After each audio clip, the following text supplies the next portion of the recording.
ವಿಶೇಷ ಪರಿಷ್ಕರಣೆ ಬಗ್ಗೆ ನಿಮಗೆ ಬಹಳ ಸವಿಸ್ತಾರವಾಗಿ ತಿಳಿಸಿ ಯಾವ ರೀತಿ ನೀವು ಭಾಗವಹಿಸಬೇಕು, ಯಾವ ರೀತಿ ನಿಮ್ಮ ಹಕ್ಕು ಉಳಿಸ್ಕೊಳ್ಬೇಕು ಅಂತ ಹೇಳಿ ನಮ್ಮ ಮಾಜಿ ಮಂತ್ರಿಗಳಂತ ಎಸ್ ಮಲ್ಲಿಕಾರ್ಜುನ ಅವರ ವಿಶೇಷ ಅಧಿಕಾರಿಗಳಾಗಿ ಜಿಲ್ಲೆಗೆ ಕೆಲವೊಂದಿದ್ದರು ಡಾಕ್ಟರ್ ಅರವಿಂದ್ ಅವರು ಬಹಳಷ್ಟು ಚೆನ್ನಾಗಿ ನಿಮಗೆ ಎಕ್ಸ್ಪ್ಲೈನ್ ಮಾಡಿದ್ದಾರೆ.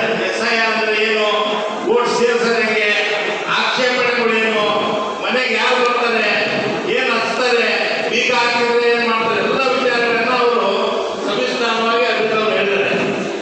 ಆದ್ರಿಂದ ಈ ವಿಶೇಷ ಕಾರ್ಯಕ್ರಮಕ್ಕೆ ಆಗಿರ್ತಕ್ಕಂಥ ಡಾಕ್ಟರ್ ಅರವಿಂದ್ ಅವರೇ, ನಮ್ಮ ಬ್ಯಾಂಕ್ ನಿರ್ದೇಶಕರಾದಂಥ ಮದೇಗೌಡ ಗಿರೀಶ್ ಅವರೇ, ಈಶ್ವರ್ ನಾಯ್ಕ ಅವರೇ, ಉಮಾಪತಿ ಅವರೇ, ಇಲ್ಲಿ ವೇದಿಕೆ ನಿರ್ದೇಶಕರ ಎಲ್ಲ ಮಂಜುನಾಥ್ ಗಣ್ಯರೇ, ಎಲ್ಲ ತಾಯಂದ್ರೆ, ಈಗ ಸಮಯ ಬಹಳ ಆಗಿದೆ. SIR ಅಂದ್ರೆ ಏನು, ಯಾಕೆ ಬಂದ SIR ಅಂದ್ರೆ ಇಲ್ಲಿ ಅನೇಕ ಹಿರಿಯರು ಗೊತ್ತಿದೆ. ಪ್ರತಿ ವರ್ಷ SIR ನಡೀತದೆ. ವೋಟ್ ಸೇರಿಸೋದು, ವೋಟ್ ಸತ್ತೋದು ಬಿಡೋದು, ವರ್ಗಾವಣೆ ಆಗಿರೋದು, ಇದೆಲ್ಲ ಪ್ರತಿ ವರ್ಷ ನಡೀತಾ ಇದೆ. ರೊಟೀನ್ ವರ್ಕ್ ಇದು. ಆದ್ರೆ ಇವತ್ತು ಇಡೀ ದೇಶ ಭಯ ಮಾಡಬೇಕಾಗಿದೆ. ಯಾಕೆ SIR ಇರಬೇಕಂದ್ರೆ ದೇಶ ಒಬ್ಬ ಚೌಕಿದಾರರಿಗೆ ಸಿಕ್ಕಿದೆ ನಮ್ಮ ಭಾರತ. ಇವತ್ತು ಮೋದಿ ಅಮಿತ್ ಶಾ ಅವರು ಈ ದೇಶವನ್ನ, ದೇಶದ ಜನರನ್ನ, ಈ ದೇಶಕ್ಕೆ ಸಂಬಂಧ ಇಲ್ಲ ಅನ್ನೋ ರೀತಿಯಲ್ಲಿ ಬಿಂಬಿಸ್ತಾ ಇದ್ದಾರೆ. ಇಲ್ಲಿವರೆಗೆ 13 ರಾಜ್ಯಗಳ SIR ಆಗಿದೆ. 13 ರಾಜ್ಯಗಳಿಂದ 6.5 ಕೋಟಿ ಜನ SIR ಇಂದ ಅವರು ಮತವನ್ನು ಕಳಿಸಿಕೊಂಡಿದ್ದಾರೆ. ನಾವು ಯಾಕೆ ಈ ವಿಶೇಷ ಸಭೆ ಮಾಡಿ ಡಾಕ್ಟರ್ ಅರವಿಂದ್ ಅವರು ಎಕ್ಸ್ಪ್ಲೈನ್ ಮಾಡಿ ಅಂತ ನಾವು ಕಳಿಸಿದೀವಿ ಅಂದ್ರೆ, ನಿಮ್ಮ ಮತ ಕಳೆಯುವಂತ MLA ಅವರು ವಿಶೇಷ ಕಾಳಜಿಯಿಂದ ಇವತ್ತು ಅವರು ಕರೆದಿದ್ದಾರೆ. ಆ ದೃಷ್ಟಿಯಿಂದ ನಾನು ಹೇಳ್ತಿದ್ದೇನೆ, 6.5 ಕೋಟಿ ಬರೀ 13 ರಾಜ್ಯದಲ್ಲಿ ಹೋಗಿದೆ. ಇನ್ನು 17 ರಾಜ್ಯಗಳಲ್ಲಿ ಎಷ್ಟು ಕೋಟಿ ಹೋಗ್ತಾರೋ ಗೊತ್ತಿಲ್ಲ. ನಿಮ್ಗೆ ಹೇಳ್ತೀನಿ, ಅಮಿತ್ ಶಾ ಮತ್ತು ಮೋದಿ ಅವರು ಎಷ್ಟು ಡೇಂಜರ್ ಅಪ್ಪ ಅಂದ್ರೆ, ಹಿಂದೆ ಬ್ರಿಟಿಷ್ ಇದ್ರು, ಅವರು ಇಂಥ ಕೃತ್ಯಗಳನ್ನು ಮಾಡಲಿಲ್ಲ.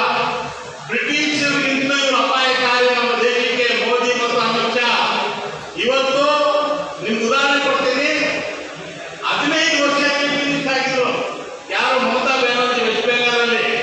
ಆ ಅಮ್ಮ ಸೋತಿದ್ದ 15,000 ಓಟಲ್ಲಿ. 2 ಕ್ಷೇತ್ರಗಳಲ್ಲಿ ಸೋತ್ರ 15,000, 10,000ರಲ್ಲಿ. ಅವರ ಒಂದು ಕ್ಷೇತ್ರದಲ್ಲಿ ಮಮತಾ ಬ್ಯಾನರ್ಜಿ ಎಲ್ಲಿ ನಿಂತಿದ್ರು ಅಲ್ಲಿ 70,000 ಓಟ್ ತೆಗೆದಿದ್ರು. ಅದರಿಂದ ಅವ್ರ ಪಕ್ಷ ಅಧಿಕಾರಕ್ಕೆ ಆಗ್ತದ್ದು. ಇವತ್ತು 91 ಲಕ್ಷ ಇವತ್ತು ಪಶ್ಚಿಮ ಬಂಗಾಳದಲ್ಲಿ ಓಟ್ ತೆಗೆದಿದ್ದಾರೆ. 91 ಲಕ್ಷ ಓಟ್ ತೆಗೆದಿದ್ದಾರೆ. ಅದರಲ್ಲಿ ದಾಖಲೆಗಳು ಸಮೇತ ನಾವು ಇಲ್ಲಿ ಮತದಾರರ ದಾಖಲೆ ಕೊಟ್ಟರು 27 ಲಕ್ಷ ಜನ. ಆ ದಾಖಲೆಗಳು ತಗೊಂಡು ಸಮೇತ ಅಲ್ಲಿ ಅವ್ರು ರಿಜೆಕ್ಟ್ ಮಾಡಿದ್ರು. ಇಲ್ಲ, ನೀವು ಕೋರ್ಟಿಗೆ ಹೋಗ್ರಿ ಅಂದ್ರು. ಸುಪ್ರೀಂ ಕೋರ್ಟ್ಗೆ ಹೋಗಿದ್ದಾರೆ. ಇವರು ಸುಪ್ರೀಂ ಕೋರ್ಟ್ ಕದಾ ಕಟ್ಟಿದ್ದಾರೆ. ಸುಪ್ರೀಂ ಕೋರ್ಟ್ ಅಲ್ಲಿ ಏನು ತೀರ್ಮಾನ ಆಯ್ತಂದ್ರೆ, ಈ ಚುನಾವಣೆ ಅಂತ ಶುರುವಾಗ್ಬಿಟ್ಟಿದೆ, ನಿಮ್ಗೆ ಜಡ್ಜ್ಮೆಂಟ್ ಕೊಡಕ್ಕೆ ಲೇಟ್ ಆಗ್ತದೆ, ನೀವು ಮುಂದಿನ ಚುನಾವಣೆಗೆ 5 ವರ್ಷ ಬಿಟ್ಟು ಹಾಕ್ತಂದ್ರೆ ಅಲ್ಲಿ ಮಟ್ಟ ನಿಮ್ದು ಹೀಗೆ ಇದೆ ಅಂತ ಸುಪ್ರೀಂ ಕೋರ್ಟ್ ಅಲ್ಲಿ ಜಡ್ಜ್ಮೆಂಟ್ ಆಗಿದೆ. ಇವತ್ತು ಸುಪ್ರೀಂ ಕೋರ್ಟ್ ಅಲ್ಲೂ ಸಮೇತ ಕೈಗಾಳಿಸೋದು ಯಾರಪ್ಪ ಅಂದ್ರೆ ಮೋದಿ, ಅಮಿತ್ ಶಾ ಅವರು. ಸುಪ್ರೀಂ ಕೋರ್ಟ್ ನ್ಯಾಯಾಲಯಗಳು ಸಮೇತ ಅವ್ರ ಪ್ರಭಾವ ನಡೀತಾ ಇದೆ. ಅದರಿಂದ ಕೋರ್ಟಿಗೆ ಹೋದ್ರು 20 ಲಕ್ಷ ಜನರಿಗೆ ಮತ ಸಿಗಲಿಲ್ಲ. ನಮ್ಮ ಪಕ್ಕದ ರಾಜ್ಯ ತಮಿಳುನಾಡು, ಅಲ್ಲಿ ಕಳೆದ 10 ವರ್ಷದಿಂದ ಸ್ಟಾಲಿನ್ ಅವರು ಚೀಫ್ ಮಿನಿಸ್ಟರ್ ಆಗಿದ್ರು. ಸ್ಟಾಲಿನ್ ಅವರು ನಿಮ್ಗೆ ಗೊತ್ತಿದೆ, ಕರುಣಾನಿಧಿ ಮಗ 10 ವರ್ಷದಿಂದ ಮುಖ್ಯಮಂತ್ರಿ ಆಗಿದ್ರು. ಅವರ ಸ್ವಂತ ಕ್ಷೇತ್ರದಲ್ಲಿ 1 ಲಕ್ಷ ಓಟನ್ನು ತೆಗೆದಾಕಿದ್ದಾರೆ ಸ್ಟಾಲಿನ್ ಓಟಲ್ಲಿ. ಸ್ಟಾಲಿನ್ ಒಬ್ಬ ಮುಖ್ಯಮಂತ್ರಿ ಇದರಲ್ಲಿ 1 ಲಕ್ಷ ಓಟ್ ತೆಗೆದಾಕಿದ್ರು. ಸ್ಟಾಲಿನ್ ಸೋತಿದ್ದು ಬರೀ 15,000 ಓಟಲ್ಲಿ. ನೀವು ಅರ್ಥ ಮಾಡ್ಕೊಂಡ್ರಿ. ನಾಳೆ ಇವತ್ತು ನಾವು ಹೋದ್ ಸಾರಿ ಓಟ್ ಹಾಕಿದ್ದು, ನಮ್ಮ ಓಟ್ ಎಲ್ಲಿ ಹೋಗೋಣ ಅಂತ ಇರಬಾರ್ದು. ಇಲ್ಲಿ ಇರ್ತಕ್ಕಂಥವ್ರು ನಾವು ನಮ್ದು ಯಾವುದು ಓಟ್ ಇಲ್ಲ. ನಾವು ಹೊಸದಾಗಿ ಇನ್ವಿಟೇಷನ್ ಫಾರಂ ತುಂಬಬೇಕು, ನಮ್ಮ ಫೋಟೋ ಕೊಡಬೇಕು, ನಮ್ಮ ಸೈನ್ ಹಾಕಬೇಕು, ಸರಿಯಾದ ದಾಖಲೆಗಳು ಕೊಟ್ಟಾಗ ಮಾತ್ರ ನಾವು ಮತದಾರರಾಗಿರ್ತೀವಿ. ಇವತ್ತು ನಮ್ಮ ರಾಜ್ಯದ ವೋಟಿಂಗ್ ಎಷ್ಟಿದ್ದಾರೆ ಅಂದ್ರೆ 5.5 ಕೋಟಿ ಇದ್ದಾರೆ. ಈಗಾಗಲೇ ಅವರು 50 ಲಕ್ಷ ಜನರನ್ನು ತೆಗೆದುಹಾಕಿದ್ದಾರೆ. ಎಲೆಕ್ಷನ್ ಕಮಿಷನ್ ಅವರು 50 ಲಕ್ಷ ಜನ ಸತ್ತಿದ್ದಾರೋ ಅಥವಾ ಡಬಲ್ ಇದ್ದಾರೋ, ಮ್ಯಾಪಿಂಗ್ ಆಗಿಲ್ಲ ಅಂತ ಹೇಳಿ 50 ಲಕ್ಷ ತೆಗೆದಿದ್ದಾರೆ. ನಮ್ಮ ಕುನ್ನಿಗೆ ಇರ್ತಕ್ಕಂಥ 5 ಕೋಟಿ ಜನ ಉಳಿದ್ರೆ ಸಾಕಾಗಿದೆ. ಇದರಲ್ಲೂ ಸಮೇತ ಅವ್ರು ತೆಗೆಯಲಿಕ್ಕೆ ಎಲ್ಲ ಪ್ರಯತ್ನವನ್ನು ಮಾಡ್ತಾರೆ ಮೋದಿ, ಅಮಿತ್ ಶಾ.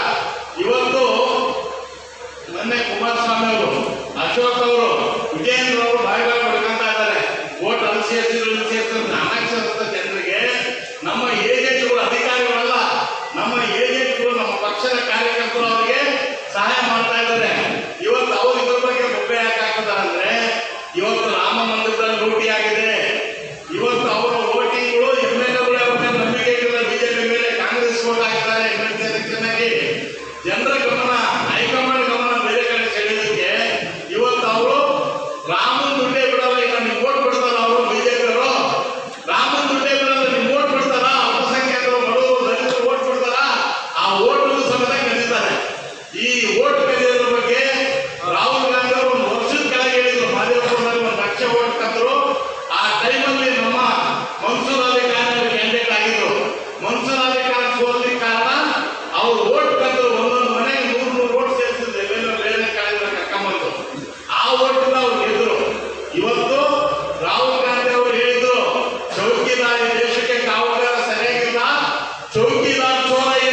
ಓಟು, ಅಲ್ಪಸಂಖ್ಯಾತ ಓಟು, ದಲಿತ ಓಟು, ಹೆಣ್ಮಕ್ಳು ಓಟು, ಯಾರ್ಯಾರು ಕಾಂಗ್ರೆಸ್ ಇರ್ತಾರೋ ಅವರ ಓಟನ್ನ ಕೀಳ್ತಕ್ಕಂಥ ಕೆಲಸವನ್ನ ಇವತ್ತು ಬಿಜೆಪಿ ಅವರು ಮಾಡ್ತಾ ಇದ್ದಾರೆ.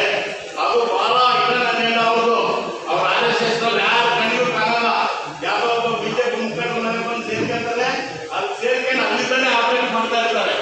ಆ ದೃಷ್ಟಿಯಿಂದ ನಮ್ಮ ಕಾಂಗ್ರೆಸ್ ಏಜೆಂಟ್ಗಳು ಇಷ್ಟೊತ್ತು ಬಹಳ ನಿಮಗೆ ಬಹಳ ನೀಟಾಗಿ ಅರವಿಂದ್ ಸರ್ ಅವರು ಎಲ್ಲ ರೀತಿಯ ಓಟು ಹೆಂಗ್ ಸೇರಿಸ್ಬೇಕು, ಹೆಂಗೆ ಬಿಡಬೇಕು, ಹೊಸದಾಗಿ ಬಂದಿರೋ ಹೊಸ ಓಟ್ ಹೆಂಗ್ ಸೇರಿಸ್ಬೇಕು, ಆ ಎಲ್ಲ ವರ್ಗಾವಣೆ ಆಗಿರೋ ಓಟ್ ಹೆಂಗ್ ಎಲ್ಲ ಹೇಳಿದ್ದಾರೆ. ಆ ಮಾಹಿತಿಗಳನ್ನ ಏಜೆಂಟ್ ಅವ್ರು ಪಡಿಬೇಕು. ಅದರಲ್ಲೂ MLA ಅವರು ಬಹಳ ರೀತಿ ನಿಮಗೆ ಎಲ್ಲ ರೀತಿಯ ಒಂದು MLA ಅವರು ಎಲ್ಲ ರೀತಿಯ ಸಹಕಾರವನ್ನು ಕೊಡ್ತಾ ಇದ್ದಾರೆ.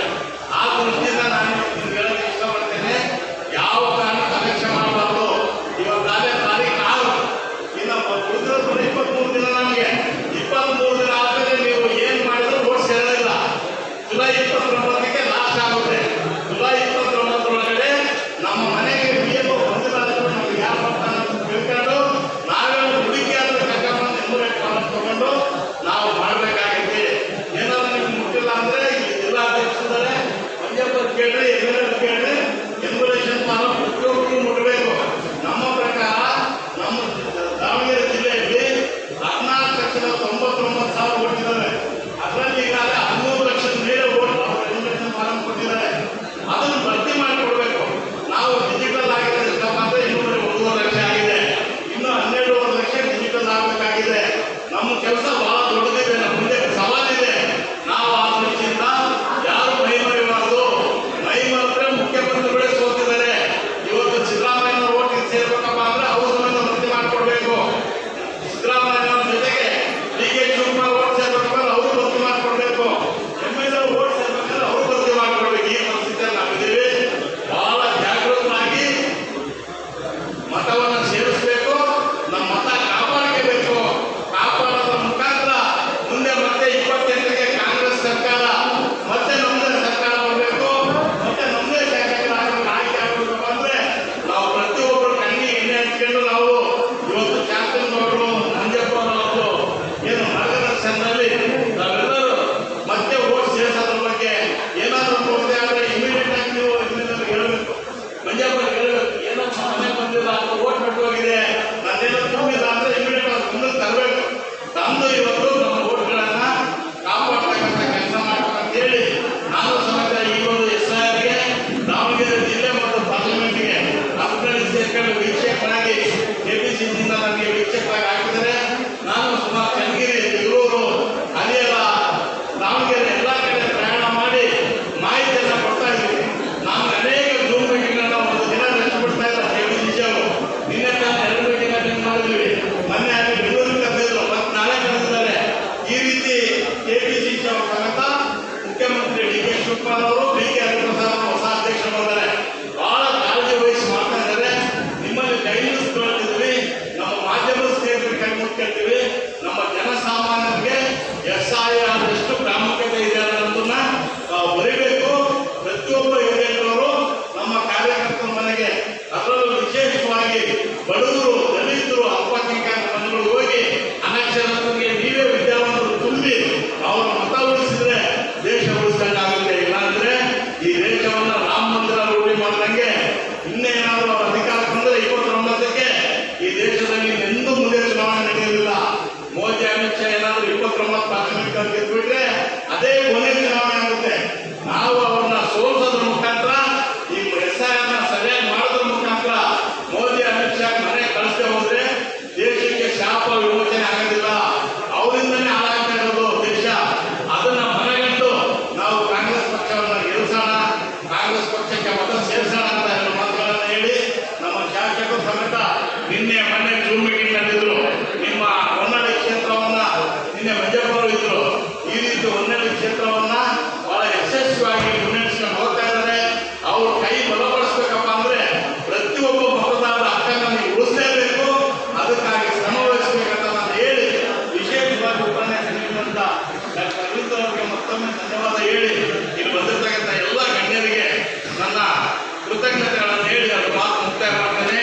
ಜೈ ಕರ್ನಾಟಕ, ಜೈ ಕಾಂಗ್ರೆಸ್. ಒಂದು ಕಾಂಗ್ರೆಸ್ ಕಾರ್ಯಕ್ರಮದಲ್ಲಿ ಇಷ್ಟೊತ್ತು ಎಲ್ಲ ಸುವಿವರವಾಗಿ ನಮ್ಮ ಸೀನಿಯರ್ಸ್ ಎಲ್ಲ ಹೇಳಿದ್ರೆ ನಿಮಗೇನು ಡೌಟ್ಸ್ ಇತ್ತು ಡೌಟ್ಸ್ ಕ್ಲಿಯರ್ ಮಾಡ್ತಿದ್ದೀವಿ ಅಂತ ತಿಳ್ಕೊಂಡಿದ್ದೀವಿ. ಇನ್ನೂ ಡೌಟ್ ಏನಾದ್ರು ಇದ್ದರೆ ಮತ್ತೆ ಬಂದು ಕೇಳಿರಿ, ಫೋನ್ ಮಾಡಿ ಕೇಳ್ಬೋದು, ಅಧಿಕಾರಿ ಕೇಳ್ಬೋದು, ಯಾರ ಬಂಧನ ಕೇಳ್ಬೋದು ಅಂತೆಲ್ಲ ವಿಚಾರ ತಿಳಿಸಿ ಹೇಳ್ತಾರೆ. ಇದರಲ್ಲಿ ಮುಖ್ಯವಾದ ಕೆಲಸ ಏನಂತ ಹೇಳಿದ್ರೆ ಬಿ ಎಲ್ ಓಗಳನ್ನ ಸ್ವಲ್ಪ ಗಣನೆಗೆ ತಗೋಬೇಕು.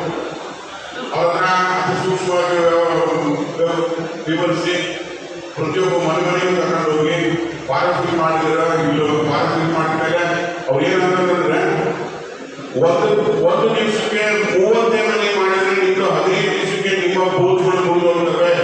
ಭಾಳ ಅಂದ್ರೆ 350 ಮನೆಗಳು ಮಾತ್ರ ಇರುತ್ತೆ, ಭಾಳ 380 ಮನೆ ಇರ್ಬೋದು.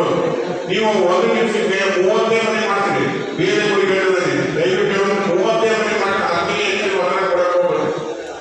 ಫಿಲ್ ಮಾಡಿ ರೆಡಿ ಮಾಡಿದ್ರೆ 10 ದಿವಸ ಕೆಲಸ ಚೆಕ್ ಮಾಡೋದು, ಅವರು ಫಿಲ್ ಮಾಡಿದ್ದಾರೆ ಇಲ್ಲ ಅನ್ನೋದು, ಒಂದು ಸಹಿ ಹಾಕೋದು, ಒಂದು ಕಾಪಿ ಮನೆಯನ್ನು ಕೊಡೋದು, ಇನ್ನೊಂದು ಕಾಪಿ ಇಟ್ಕೊಳ್ಳೋದು. ಈಗ ಅವಾಗ ಹೇಳಿದ್ರು ಅವ್ರು ಯಾರು 3 ವಿಷಯ ಇರಬೇಕಂತ ಮನೆ ಯಾರು ಹೋಗ್ಬೇಕು ಹೇಳಿ ಅಥವಾ ಆ ಓಟರ್ ಆ ಮನೆ ಒಳಗಡೆ ಯಾರು ಓಟರ್ ಆಗಿದ್ರು ಕೂಡ ಎನ್ವೈರನ್ಮೆಂಟ್ ಪಾರ್ಕ್ಗೆ ಸಹಿ ಮಾಡಬಹುದು, ಅವರೇ ಬರಬೇಕು, ಆ ಕ್ಯಾಂಡಿಡೇಟ್ ಸಹಿ ಮಾಡಬೇಕು ಅಂತ ಏನಿಲ್ಲ. ಹಾಗಾಗಿ ನೀವು ಇದನ್ನ ಒಂದು ಮನೆ 30 ಮನೆಗೆ ಟಾರ್ಗೆಟ್ ಇದ್ದಾರೆ. ಒಂದು ದಿವಸ 30 ಮನೆ ಬಹಳ ವಿಚಾರ ಮಾಡಬೇಡಿ.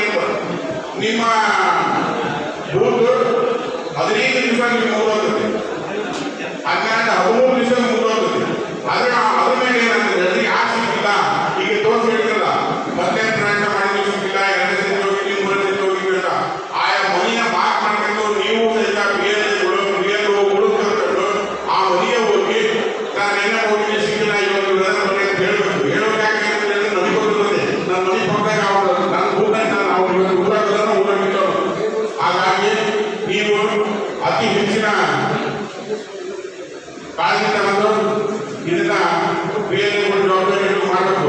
ಕಾರಣ ಏನಂತ ಹೇಳಿದ್ರೆ ಬರೀ ಒಂದು ಅಸೆಂಬ್ಲಿ ಎಲೆಕ್ಷನ್ ಅಂದ್ರೆ ನೀವು ನಾಳೆ ಕಾಪಟ್ಟಿ ಎಲೆಕ್ಷನ್ ನಿಂತಂದ್ರೆ ಬೇಕಿಲ್ಲ, ಓಡಲಿಸ್ಟ್ ತಾಲೂಕು ನಿಂತಂದ್ರೆ ಬೇಕು, ನಗರಸಭೆ ನಿಂತಂದ್ರೆ ಬೇಕು, ಪಾರ್ಲಿಮೆಂಟ್ ಬೇಕು, ಅಸೆಂಬ್ಲಿ ಬೇಕು.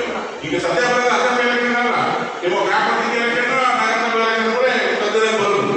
ಇವ್ಯಾಕೆ ಹೇಳ್ತಿದ್ದೀವಿ, ಮತ್ತು ಪ್ರತಿಯೊಬ್ಬರು ಮನೆ ಮನೆಗೆ ಅಡ್ಡಾಡಿ ನಿಮ್ಮ ಊರು ನಿಮ್ಮ ಪಂಚಾಯತ್ ಮಾಡ್ಕೊಂಡು ಪ್ರತಿಯೊಂದು ಓಟು ಸೇರಿಸೋದ್ರ ಮುಖಾಂತರ ಈ SIR ಯಶಸ್ವಿಗೊಳಿಸಿದ ಕೇಳಿದ್ರು ನನ್ನ ಮಾತು ಉದ್ದೇಶ ನಮಗೆಲ್ಲ ಗೊತ್ತಿದೆ.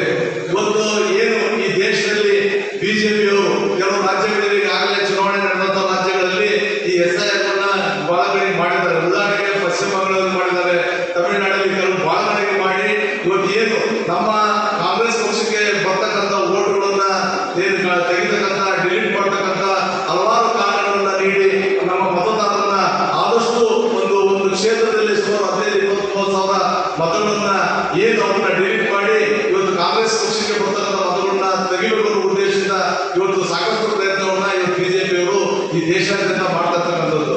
ಹಾಗಾಗಿ ನಮ್ಮ ಪಕ್ಷದ ಮುಖಂಡರುಗಳು, ನಮ್ಮ ಹಿಂದಿನ KPCC ಅಧ್ಯಕ್ಷರು, ಈಗಿನ ಮುಖ್ಯಮಂತ್ರಿ ಸನ್ಮಾನ್ಯ DK ಶಿವಕುಮಾರ್ ಅವರು ಇವತ್ತು ನಾವು ಅವರಿನ್ನೂ ಮುಖ್ಯಮಂತ್ರಿ ಆಗಿದ್ದ ಮುಂಚೆ ಅಧ್ಯಕ್ಷರಾಗಿದ್ದ ಸಂದರ್ಭದಲ್ಲೇ ನಮ್ಮ ಶಾಸಕರು ಮತ್ತೆ ಮೇಲ್ಮನೆ ಸದಸ್ಯರಿಂದ ಒಂದು ಸಭೆಯನ್ನು ಮಾಡಿದ್ರು. ಜಿಲ್ಲಾ ಕಾಂಗ್ರೆಸ್ ಅಧ್ಯಕ್ಷರು ಮತ್ತೆ KPCC ಸದಸ್ಯರು ಒಂದು ಸಭೆಗಳನ್ನ ಮಾಡಿ ಈ SIR ಬಗ್ಗೆ ಜಾಗೃತಿ ವಹಿಸತಕ್ಕಂಥ, ತಮ್ಮ ಮತವನ್ನ ನಾವು ಕಾಪಾಡತಕ್ಕಂಥ, ನಮ್ಮ ಮತ ನಮ್ಮ ಹಕ್ಕು ಅನ್ನೋ ನಿಟ್ಟಿನಲ್ಲಿ ಇವತ್ತು ನಾವು ಕಾಂಗ್ರೆಸ್ ಪಕ್ಷದವರು ಹೋರಾಟವನ್ನು ಮಾಡಿ ಪ್ರತಿ ಮನೆಗೆ ಸರ್ಕಾರದ BLOಗಳ ಜೊತೆಗೆ ಹೋಗಿ ನಮ್ಮ ಮತದಾರರಿಗೆ ಸರಿಯಾದ ಮಾಹಿತಿಯನ್ನ ಇವತ್ತು ಕೊಟ್ಟು ಅವರು ಮತದಾರರ ಪಟ್ಟಿಯಲ್ಲಿ ಸೇರ್ಪಡೆ ಆಗಬೇಕು. ಆ ನಿಟ್ಟಿನಲ್ಲಿ ನಮ್ಮ ಪಕ್ಷದ ಕಾರ್ಯಕರ್ತರು ಮುಖಂಡರುಗಳು ಬಹಳ ಜಾಗೃತಿಯನ್ನ ವಹಿಸಬೇಕು ಅಂತ ಹೇಳಿ ಇವತ್ತು ನಮಗೆ ಕರೆಯನ್ನ ಕೊಟ್ಟರು. ಅದ್ರ ಬಗ್ಗೆ ಮಾಹಿತಿಯನ್ನು ಸಹ ಕೊಟ್ಟಿದ್ದಾರೆ. ಸಾಕಷ್ಟು ಒಂದು ವಿವರಗಳಿದ್ದಾವೆ. ಆ ವಿವರಗಳನ್ನ ಈಗ ನಮ್ಮ ಏನು ಅರವಿಂದ್ ಸರ್ ಅವರು ನಿಮಗೆ ಹೇಳ್ತಾರೆ, ಏನೇನು ನಾವು ಮತದಾರ ಪಟ್ಟಿ ಸೇರೋದಕ್ಕೆ ಏನು ದಾಖಲಾತಿಗಳು ಕೊಡಬೇಕು, ಏನು ಕೊಡಬೇಕು ಅನ್ನೋದ್ರ ಬಗ್ಗೆ ಅದನ್ನ ನಿಮ್ಗೆ ಸರಿಯಾದ ಮಾಹಿತಿಯನ್ನ ನಮ್ಮ ಅರವಿಂದ್ ಸರ್ ಅವರು ಕೊಡ್ತಾರೆ. ನಾನು ತಮ್ಮಲ್ಲಿ ವಿನಂತಿ ಮಾಡ್ಕೊಳ್ಳೋದಿಷ್ಟೇ, ಇವತ್ತೇ ನಾವೇನು ಹಳೆ ಮತದಾರ ಪಟ್ಟಿಯಾಗಿದೆ ಬಿಡೋ ದಯವಿಟ್ಟು ನಮ್ಗೆ ತೆಗಿತಾರೆ ಅಂತ ನೀವೇನಾದ್ರು ಅನ್ಕೊಂಡಿದ್ರೆ ಅದು ಬಹಳ ದೊಡ್ಡ ತಪ್ಪು. ಇವತ್ತು ಕಾಂಗ್ರೆಸ್ ಪಕ್ಷದ ಮತಗಳನ್ನೇ ತೆಗಿಬೇಕು ಅಂತ ಹೇಳಿ ಉದ್ದೇಶ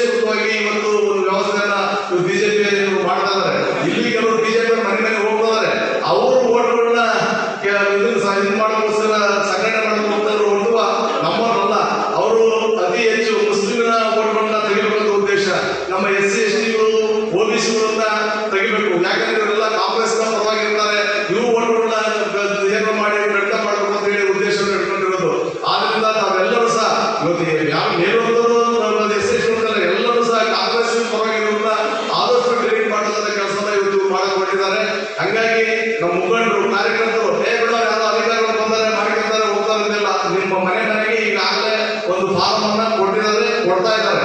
ಇವತ್ತು ಸರ್ಕಾರ ಡೆಡ್ಲೈನ್ ಕೊಟ್ಟಿದೆ, ಇವತ್ತು ಸಂಜೆ ಒಳಗೆ ಎಲ್ಲ ಫಾರ್ಮ್ ಸಹ 100% ಮನೆ ಮನೆಗೆ ಫಾರ್ಮ್ಗಳು ತಲುಪಬೇಕು ಅಂತ. ಇದು ಕೆಲವು ತಲುಪಿದರೆ ಕೆಲವು ತಲುಪಿಲ್ಲ. ಆದ್ರಿಂದ ಆ ಫಾರಂ ಅನ್ನ ಜಾಗೃತವಾಗಿ ಭರ್ತಿ ಮಾಡಬೇಕಾಗುತ್ತೆ. ಅದನ್ನ ನಿಮ್ಗೆ ಗೊತ್ತಾಗದೆ ಹೋದ್ರೆ ನೀವು ನಮ್ಮ BLED ಮತ್ತೆ BLED ಬರ್ತಾರೆ, ಅವ್ರ ಜೊತೆಗೆ ಚರ್ಚೆ ಮಾಡಿ ನಿಮ್ಮ ಹೆಸರು ವಿಳಾಸ 2002ನೇ ಇಸ್ವಿಯಲ್ಲಿ ನೀವು ಮಂದಾರಪೇಟೆಗೆ ಐತಿಲ್ಲ ಅದು ಬೇಕಾಗುತ್ತೆ. ಅದನ್ನು ಸಹ ನಾವು ತಿಳ್ಕೊಂಡು ಅದನ್ನ ತಾವು ಗಮನ ತಂದು ಮತದಾರ ಪಟ್ಟಿ ಸೇರಿಸತಕ್ಕಂಥ ಕೆಲಸವನ್ನ ಇವತ್ತು ಮಾಡಬೇಕಾಗಿದೆ. ಯಾಕಂದ್ರೆ ಪಶ್ಚಿಮ ಬಂಗಾಳದಲ್ಲಿ ಸುಮಾರು 1 ಕೋಟಿ ಜನರ ಏನು ಮತದಾರರನ್ನ ಕಡಿತವನ್ನು ಮಾಡಿ ಇವತ್ತು ಪಶ್ಚಿಮ ಬಂಗಾಳ ಸರ್ಕಾರ ಬಿದ್ದೋಗಕ್ಕೆ ಕಾರಣ ಈ SIR. ಹಂಗಾಗಿ ಇವತ್ತು ಈ ದಕ್ಷಿಣ ಭಾರತದಲ್ಲಿ ಕರ್ನಾಟಕದಲ್ಲಿ ಇವತ್ತು ಕಾಂಗ್ರೆಸ್ ಸರ್ಕಾರ ಇದೆ, ಇವ್ರು ಏನಾದ್ರು ಮಾಡಿ ತೊಂದರೆಯನ್ನ ಕೊಡಬೇಕು ಅಂತ ಹೇಳಿ ಇವತ್ತು ಬಿಜೆಪಿ ಹುನ್ನಾರವನ್ನ ಮಾಡ್ತಿದ್ದಾರೆ. ಇದನ್ನ ನಾವು ತಡಿಬೇಕು. ಮತ್ತೆ 28ಕ್ಕೆ ಇವತ್ತು ರಾಜ್ಯದಲ್ಲಿ ಕಾಂಗ್ರೆಸ್ ಪಕ್ಷ ಅಧಿಕಾರಕ್ಕೆ ಬರಬೇಕು ಅಂದ್ರೆ ನಮ್ಮ ಮತದಾರ ಪಟ್ಟಿಯನ್ನ ನಾವು ಸರಿಯಾದ ರೀತಿಯಲ್ಲಿ ಜವಾಬ್ದಾರಿಯಿಂದ ಮಾಡ್ಕೊಳ್ಬೇಕಾಗುತ್ತೆ. ಆ ನಿಟ್ಟಿನಲ್ಲಿ ಈಗಾಗಲೇ ಮುಖ್ಯಮಂತ್ರಿಗಳು ಸಂಬಂಧಪಟ್ಟ ಏನು ಜಿಲ್ಲಾಧಿಕಾರಿಗಳನ್ನ, CEOಗಳನ್ನ, ಚುನಾವಣಾಧಿಕಾರಿಗಳನ್ನ ಕರೆಸಿ ಅವರಿಗೆಲ್ಲ ಒಂದು ಡೈರೆಕ್ಷನ್ ಕೊಟ್ಟಿದ್ದಾರೆ. ನಿಮಗೆ ಕೆಲವೊಂದು ದಾಖಲಾತಿಗಳು ಬೇಕಾಗುತ್ತೆ, ನಿವಾಸಿ ದೃಢೀಕರಣ ಬೇಕಾಗುತ್ತೆ, ಜಾತಿ ಸರ್ಟಿಫಿಕೇಟ್ ಬೇಕಾಗುತ್ತೆ. ಅವನ್ನೆಲ್ಲವೂ ಸಹ ವಿದಿನ್ 1 ಡೇ ಒಳಗೆ ಅವ್ರಿಗೆ ಇವತ್ತು ಅರ್ಜಿ ಕೊಟ್ಟರೆ ನಾಳೆ ಸಂಜೆ ಒಳಗೆ ಅವರಿಗೆ ಸರ್ಟಿಫಿಕೇಟ್ಗಳನ್ನ ಕೊಡಬೇಕು ಅಂತ ಹೇಳಿ ಇವತ್ತು ಸರ್ಕಾರ ನಿರ್ದೇಶನವನ್ನು ಕೊಟ್ಟಿದೆ. ನಾವು ಸಹ ನಮ್ಮ ಶಾಸಕರು ನಾವು ಇವತ್ತು ಹೊನ್ನಾಳಿ ಒಂದು ನಮ್ಮ ಏನು ತಾಲೂಕು ಆಡಳಿತಕ್ಕೆ ನಾವು ಸಹ ಸೂಚನೆ ಕೊಟ್ಟು ಯಾರೇ ಒಂದು ಮತದಾರರು ಅರ್ಜಿ ಕೊಟ್ಟರೆ ಅವರಿಗೆ 1 ದಿನದೊಳಗೆ ಅವ್ರಿಗೆ ಸರ್ಟಿಫಿಕೇಟ್ ಅನ್ನ ಕೊಡಬೇಕು ಅಂತ ಹೇಳಿ ಈಗಾಗಲೇ ಶಾಸಕರು ನಾವು ಸಹ ಅಧಿಕಾರಿಗಳ ಜೊತೆಗೆ ಚರ್ಚೆಯನ್ನು ಮಾಡಿದ್ದೀವಿ. ನಮ್ಮ BLED ನಾವೇನು ಬೂತಿಗೆ ಒಬ್ಬೊಬ್ಬರನ್ನ ನೇಮಕ ಮಾಡಿದ್ದೀವಿ, ತಾವು ಜವಾಬ್ದಾರಿಯಿಂದ ಈ ಕೆಲಸವನ್ನು ಮಾಡಬೇಕು. ಯಾರಿಗೆ ಏನು ಅಲ್ಲಿ 12 ಒಂದು ಇದನ್ನ ಕೇಳಿದ್ರು ನಾವು ಮತದಾರ ಪಟ್ಟಿ ಸೇರಿಕೆ ದಾಖಲಾತಿಗಳನ್ನ 12ರಲ್ಲಿ ಯಾವ್ದಾದ್ರು 1-2 ನೀವು ಕೊಟ್ಟು ಸಾಕು. ಅವು ಯಾವ ದಾಖಲಾತಿಗಳು ಅಂತ ನಿಮಗೆ ಈಗ TV ಮುಖಾಂತರ ನಮ್ಮ ಅರವಿಂದ್ ಸರ್ ತೋರಿಸ್ತಾರೆ ಏನು ದಾಖಲಾತಿಗಳು ಬೇಕು ಅಂತ ಹೇಳಿ. ಹಂಗಾಗಿ ಆ ದಾಖಲಾತಿಗಳನ್ನ ಒದಗಿಸ್ತಕ್ಕಂಥ ಆ BLED ಏನು ಸರ್ಕಾರ ನೇಮಕ ಮಾಡಿದೆ, ಇವತ್ತು ಅಂಗನವಾಡಿ ಮಾಡಿದ್ದಾರೆ, ಬೇರೆ ಬೇರೆ ಡಿಪಾರ್ಟ್ಮೆಂಟ್ ಮಾಡಿದ್ದಾರೆ, ನಮ್ಮ ಪಂಚಾಯತಿ ಸಿಬ್ಬಂದಿಗಳು ಮಾಡಿದ್ದಾರೆ. ಕೆಲವರಿಗೆ ಮಾಹಿತಿ ಇದೆ, ಕೆಲವರಿಗೆ ಮಾಹಿತಿ ಇಲ್ಲ. ಅವ್ರು ಕೆಲವರು ಮನೆ ಬರ್ತಾರೆ, ಕೆಲವರು ಮನೆ ಬರೋದಿಲ್ಲ. ಹಂಗಾಗಿ ನಾವೆಲ್ಲರೂ ಸಹ ಅದನ್ನ ಗಮನ ಹರಿಸಬೇಕಾಗಿದೆ.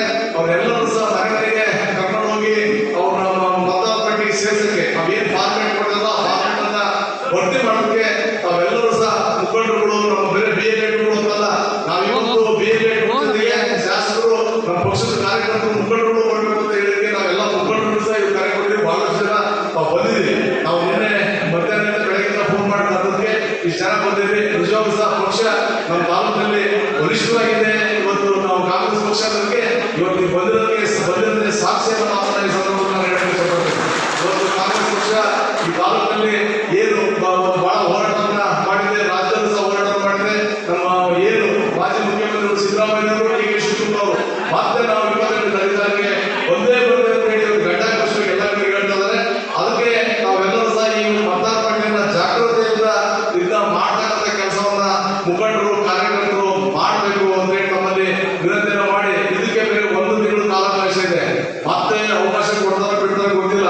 ನಾವೇನಾದ್ರೂ ಕಳೆದ್ಬಿಟ್ಟಿದ್ದೀವಿ. ಇನ್ನು ಈ ತಿಂಗಳು 29ನೇ ತಾರೀಕು ಅಷ್ಟೇ ಕಾಲಾವಕಾಶ ಇದೆ. ದಯಮಾಡಿ ನಾವು ನಮ್ಮ ಮುಖಂಡರಲ್ಲಿ ಕಾರ್ಯಕರ್ತರಲ್ಲಿ ವಿನಂತಿ ಮಾಡಿ, ಇವತ್ತು ಕೆಲಸಗಳು ಇದ್ದಾವೆ, ಬಿತ್ತನೆ ಇದ್ದಾವೆ, ಬಿತ್ತುತ್ತಾರೆ, ರೈತರ ಕೆಲಸ ಮಾಡ್ಕೊಂಡು ನಾವು ಬೇಡ ಅಂತ ಹೇಳಲ್ಲ.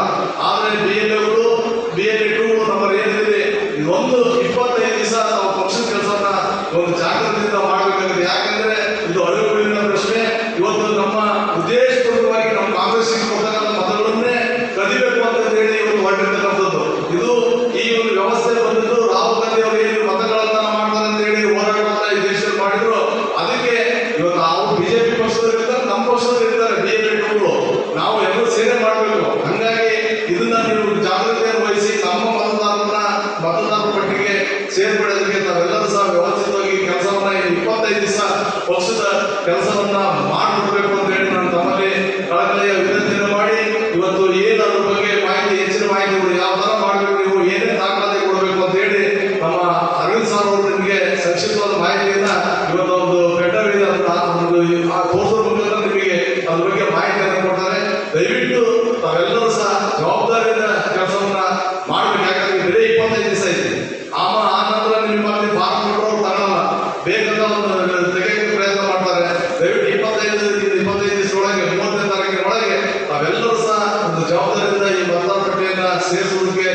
BLA ಮುಖಂಡರು ಕಾರ್ಯಕರ್ತರು ಎಲ್ಲರೂ ಸಹ ಶ್ರಮ ವಹಿಸಬೇಕು.